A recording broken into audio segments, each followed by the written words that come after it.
Welcome back, dear students. In the first session, we discussed about scalars and vectors, vector addition and subtraction, and scalar product and vector product, and also we had some discussion on scalar field and vector field. Now let me proceed further. Here I start with circulation and flux. What is circulation? By definition, for any vector field, the circulation around an imaginary closed curve is defined as the product of average tangential component of the vector and elementary length on the circumference of the loop. Let me take one example. Here is one rotating field, and tangent drawn at any point represents vector at that point. Let me take this as a velocity vector. This is, say, v1, and here I have one small differential length dl1. Like that, you can draw tangents everywhere, and those tangents are going to trace what is known as circulation, and mathematically it is given by v1 dot dl1 plus v2 dot dl2 etc. that is equal to line integral of vi dot dli.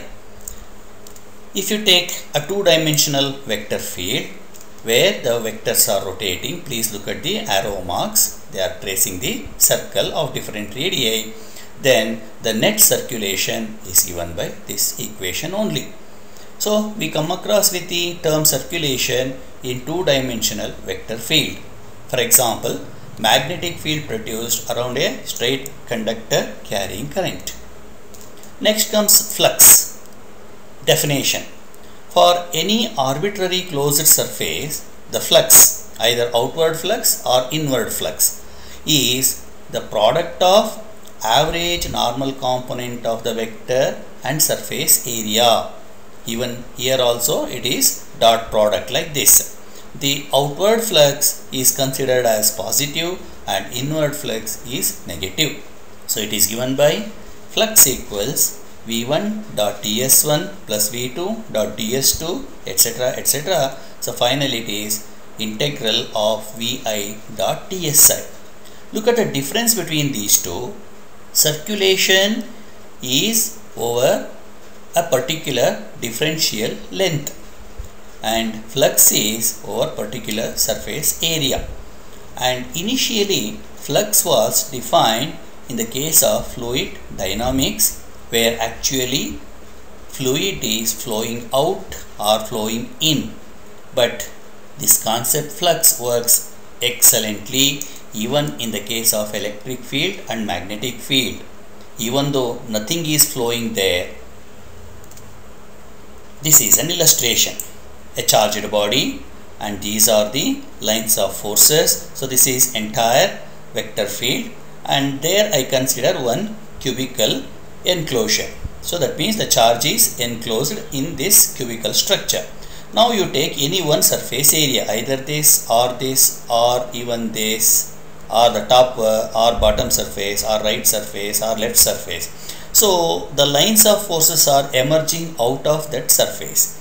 So the amount of flux is given by the dot product of those vectors and that particular surface area. So flux tells you how much is going out or how much is coming in.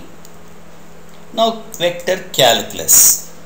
Vector calculus deals with the study of variation of scalar and vector field with respect to time and position. It is nothing but directional differentiation and directional integration. So in vector calculus, we differentiate even direction also. We integrate even direction also. Some of the vector fields can be obtained from scalar fields by performing specific operations in vector calculus. I hope you have studied vector calculus, or you are going to study vector calculus in your engineering mathematics. Now comes del operator. What is del operator? I will explain by taking one example. Consider the variation of temperature at different positions around a red hot iron sphere. It is decreasing along x, y and z axis. The rate at which it decreases along x axis does not depend on y and z axis. Similarly for other axes also. The variation of temperature between any 2 points is given by dt equals dou t by dou x into dx plus dou t by dou y into dy plus dou t by dou z into dz. That means here is a red hot iron sphere and the temperature keeps on decreasing as you move away from the source. The decrease in the temperature along x-axis does not depend upon y and z axis. Similarly for other axes also. Let temperature here is a T1, temperature here is T2. Not necessarily along x-axis, you take any 2 points, one here and one here, that the temperature difference is given by this equation. Look at this equation. This whole thing can be written as del T. Here this symbol del is nothing but del operator. Let us have more discussion on this del operator. First of all, like any other operators in mathematics like addition, subtraction, differentiation, integration, etc., del is also an operator. Actually it is a vector operator which operates on both scalars and vectors, and it is written as del, vector del equals dou by dou x into ax cap. See, this is the direction parameter, plus dou by dou y into ay cap plus dou by dou z into az cap. So this is del. So del operator is a vector operator. Further, del alone, it means nothing. There is no meaning for del alone. When multiplied by a scalar, then also it is nothing. If a scalar is multiplied by del, then it carries meaning. What I mean to say, if t is a scalar quantity, then t into delta is not at all equal to delta into t. But in normal course, we have this relation. For example, Newton's second law, F equals ma. So whether you write it as m into a or a into m, no problem. ma equals am. But here it is not so. That means del is an operator which is not to be operated by someone. It is there to operate on someone. Del obeys the same convention as the derivative notation. What is to be differentiated must be placed on the right side. Must be placed on the right side like this. When operated on scalar and vector, we obtain 3 parameters, namely gradient, divergence and curl. So this quantity which you are going to place on the right side, it can be either a scalar quantity or a vector quantity. That means del is going to operate on both scalar quantity as well as on vector quantity. When it operates, we are going to obtain these 3 parameters. First, gradient of a scalar field. Gradient at any point in the scalar field is equal to the rate of change of scalar along the normal to the surface at that point. If f of xyz is a scalar point function, then gradient of f is given by del f. It is just multiplication of del and scalar point function. So del is operating on the scalar field, scalar parameter. So del f is equal to so much. Let me take one example. Consider again the case of temperature variation around a red hot iron block. The decrease in the temperature along any direction represents the gradient. See here, there is a red hot iron sphere. As you move along this axis, temperature goes on decreasing. As I told in my previous session, scalar field is specified by what is known as surface. So this is one such equal surface and you are going perpendicular to the surface. Not only this, you go in any direction, you will be perpendicular to surface at any point. So gradient tells you how the scalar field is varying. So in this case, if you go in this direction, scalar field is decreasing. If you go in this direction, scalar field is increasing. And that decrease or increase is happening gradually, hence the name gradient. Physical significance of gradient. Gradient of a scalar field is a vector. Remember, when you take gradient of a scalar, it gives you vector.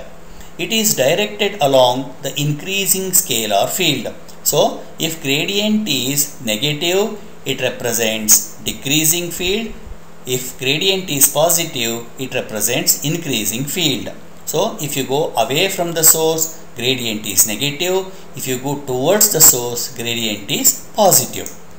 In the case of red hot iron sphere, del T increases as we move towards this sphere. Hence, T of XYZ, that is temperature, also increases. If T of XYZ, that is point function, is a continuously differentiable and real value function like temperature, then del dot T not equal to 0. Electric field is actually negative gradient of potential. Replace this red hot iron sphere by a positive charge. There will be electric field around it. Also there will be potential field around it. As you move away from the charge, electric intensity decreases and also potential decreases. So electric intensity, we call it as negative potential gradient. Actually we write gradient only for the scalar field. There is no meaning for gradient of a vector field. Look at this diagram, spectrum. This is a gradual variation of the color. You cannot make out where blue ends and where green starts. Similarly, where green ends, yellow starts. Where yellow ends, red starts. We cannot make out. This is nothing but gradient. Next is divergence of a vector field. First definition. Divergence of a vector point function is the dot product of del operator and a vector. See here, del is operating on a vector, whereas in gradient, del was operating on a scalar. If h of xyz is a vector point function in three-dimensional space, then its divergence is given by del dot h. This is del operator and this is a vector hx ax plus hy ay plus hz az. There is one more definition.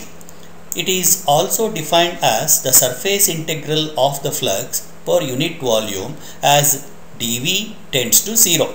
Hence, divergence of a vector is written as del dot h equals surface integral of h dot ds divided by volume as limit of volume tends to 0.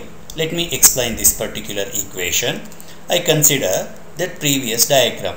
Here is a point charge and this is vector field. Let us take this as electric field intensity. Now I imagine a cubical surface or cubical enclosure. So this cube is having volume V. Now you take any one surface and measure flux, that is h dot ds. Here it is E dot ds. So take the sum of all the flux, then the amount of flux coming out of the entire volume is nothing but divergence. Now you take another enclosure whose volume is slightly lesser than the previous one. So now the enclosure is this green colored cubical volume.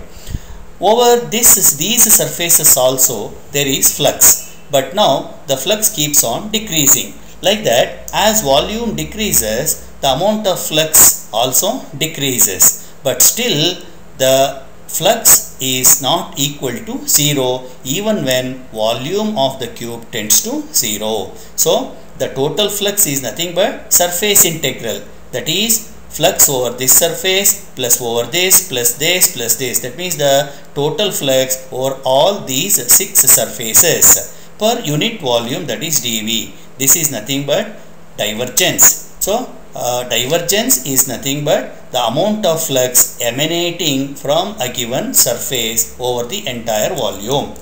Now some physical significance. Divergence of a vector represents how much of the vector field is flowing out, or it can be even flowing in over a given surface area. It is always associated with flux. If net flow is outward, divergence is positive. If the net flow is inward, then divergence is negative. Point of positive divergence is source. That means if the flux is coming out from a point, then that point is termed as source, and the point of negative divergence is sink. means if the flux is converging at a point, then we call it as sink. If the flow is steady, means net inflow is equal to outflow, then divergence is 0. That is del dot H equals 0. In such case, that vector point function is termed as solenoidal. And there is no meaning for divergence of a scalar. Like there is no meaning for gradient of a vector, there is no meaning for divergence of a scalar. See here, from this point flux is coming out, so therefore we can take this point as source, and all the field lines are converging here, so we can take this as a sink. Here the amount of flux entering the point is equal to amount of flux leaving the point, so inward is equal to outward, so the total flux is 0. So vector field of this type is termed as solenoidal. Please recall solenoid device which you might have studied in PUC. And finally, curl of a vector field. First definition: curl of a vector point function is the cross product of del and a vector. See, gradient is just product, divergence is dot product, whereas curl is cross product of del and a vector. If b of xyz is a vector point function in 3-dimensional space, then its curl is given by this equation. Curl b equals del cross b, that is equal to this equation. So I hope you know how to solve this determinant. There is one more definition. Curl is the measure of net circulation. Remember, divergence is the measure of net flux, whereas curl is the measure of circulation. And in this context, we can write curl as limit of line integral of b dot dl per surface area as limit of surface area tends to 0. Take this example. This is a straight conductor carrying current around which magnetic field is induced, and it is a rotating vector. So here is a circulation. Consider any one circle, okay, this outer circle, and it will be having some surface area. Next, consider the inner circle, the second one. Its surface area is less. Like that, if you choose different circles, the surface area keeps on decreasing. Correspondingly, circulation also, thereby curl also.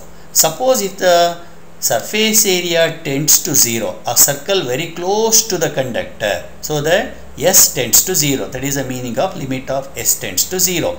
Still there will be magnetic field, still there will be circulation, therefore still there is curl. So that is the meaning of this equation. Now some physical significances. Curl of a vector represents rotational effect of the vector field. If the field is uniform, then curl is 0. A vector field is said to be irrotational if the curl is 0. That is, when del cross b equal to 0, the field is irrotational. Like if the divergence is 0, field is solenoidal. If curl is 0, field is irrotational. Remember these two definitions. For certain vector fields, curl is non-zero. That means they have the capability to rotate. So non-zero vector field means rotational field, 0 means irrotational. Curl is a measure of vorticity of the field at the point. Vorticity means it is a measure of the rate of rotational spin in fluid. Try to recall swirls which you see in flowing water, that is in river. There is no meaning for curl of a scalar, so you cannot write curl of a scalar field. So this is the uniform field, there is no rotational effect, therefore this is termed as irrotational field. So this is about curl of a vector. See, when del operates on a scalar quantity, we get gradient. When curl operates on a vector quantity, we get divergence and curl. So del finally gives you 3 important parameters, namely gradient, divergence and curl. You might have observed in my previous discussions I used to mention different types of integrations like line integration, surface integration, volume integration, like that. Now let us see what they are. Integration is a process of bringing things together which are lying between two limits. These things may be spread over a line or over a surface or in space. Accordingly, we have line integration, surface integration and volume integration. Line integration. A line integral is an integration of a function along a curve. One can integrate scalar valued functions or even vector valued functions along a curve. For example, in the adjoining figure, that is in the figure, we are integrating from C to D over small intervals. In the adjoining figure, work done by a force F in displacing an object along the path CD is calculated using line integration. That is as follows. W equals F1 dot dl1, that is over this interval. Next F2 dot dl2, next F3 dot dl3 and so on. That is finally integral of f dot dl. See, if you have dl in the equation, you can call it as line integration. In surface integral, we add up the vector components that are flowing through surface area, like flux. Like line integral stands for work done, surface integral stands for flux. Hence, it is also known as flux integral. Here, field lines are emerging from the surface and flux phi, that is nothing but diverging from the surface, is equal to v1 dot ds1 plus v2 dot ds2 etc. That is equal to integral of vi dot dsi. So if you have dsi in the equation, you can call it as surface integral. Finally, volume integral. Volume integral refers to an integral over a three-dimensional domain. That is, it is a special case of multiple integrals. I have taken this definition directly from Wikipedia. It is used to find the volume of solids, volume of revolution, etc. And volume integration is given by integral of A into dV. So if you have dV here, it is volume integral. Now comes an important theorem called Gauss divergence theorem. This theorem was originally started from the study of fluid and it helps to convert volume integral into surface integral. Statement. The surface integral of flux of a vector field E over any closed surface S is equal to volume integral of the divergence of the same field. The mathematical form of divergence theorem is as follows. This is surface integral of flux, that is E dot ds. This is volume integral of divergence, that is del dot E. Now let us prove this theorem.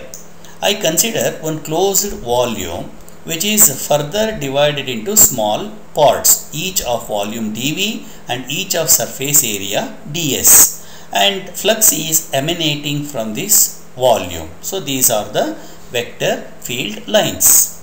Now consider any two adjacent subdivisions, say these two, which I have magnified here. This is the intervening phase between these two subvolumes. Look at the normals of this surface.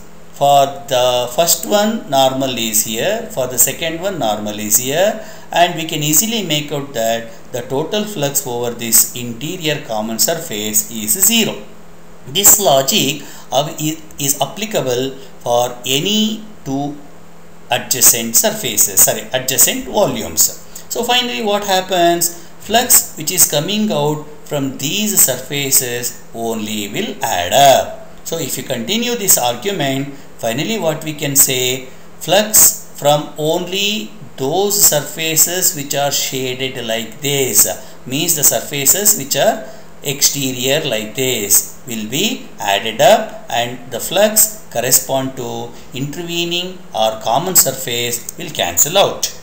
So based on this we proceed.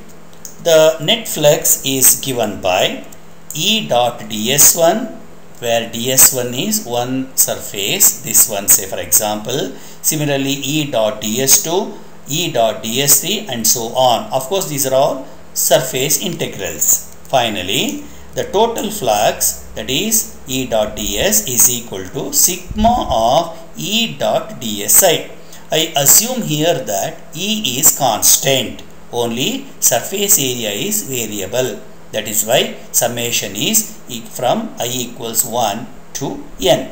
Now multiply this equation and divide by V, so we get this one. Check this equation carefully. By definition, this particular part, that is surface integral of E dot dsi divided by V, is nothing but divergence. This is from our previous slide. So I call this as equation 2. Then substitute 2 in 1.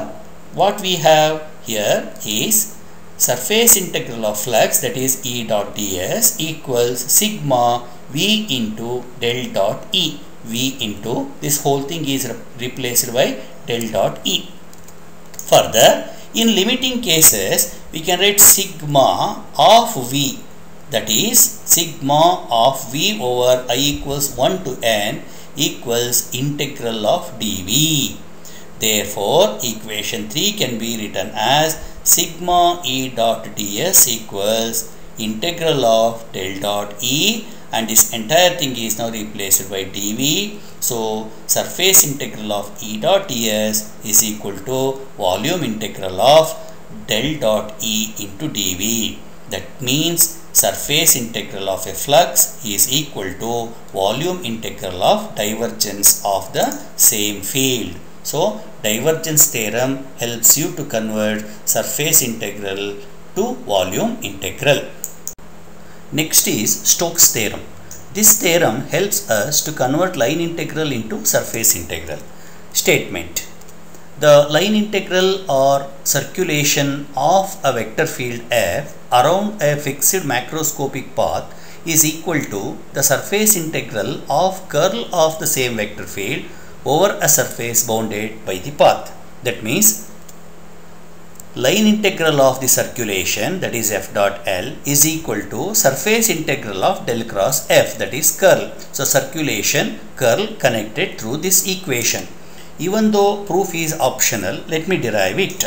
I have taken a closed path like this. This is the rotating vector field. I divide this into two subdivisions of area ds1 and ds2.